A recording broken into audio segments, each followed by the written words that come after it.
চলো গাইস, কেমন আছো তোমরা? আশা করি তোমরা ভালো আছো। চলো চলেছে একটা নতুন মিনি ব্লগ নিয়ে। সো আমি আজকে অনেকদিন পর যাচ্ছিলাম মায়ের একটা কাজ করিতে। তো কোথায় যাচ্ছি এখন কিছু বলবো না, তো তোমরা দেখো। তো টোটো উঠে পড়েছিলাম। টোটো ওঠার পর এখানে একটু গিয়েই আমার স্কুল চলে এলো। এরকম আমার এটা হচ্ছে স্কুল। এখান থেকেই আমি মানে পড়াশোনা করতাম আর কি। সো এখান থেকে তারপরে চলে গেলাম, মানে যেখানে মা পাঠিয়েছিল সেখানে চলে গেলাম। সো তারপর চলে যাচ্ছি। তো ওই দোকানটা দেখলে, ওই দোকানটা খাবার খুব মানে বিখ্যাত, ওখানে সবাই আসে খেতে। তো তোমরাও যদি আসো তা চলে আসবে, ঠিক আছে? তো তারপরে আসলাম।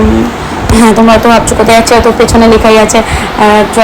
যারা আমার ভিডিওটা মানে নোটিস করে দেখছো তারা তো বুঝতেই পেরেছো। আমি চলে এসেছিলাম ব্যাংকে আজকে।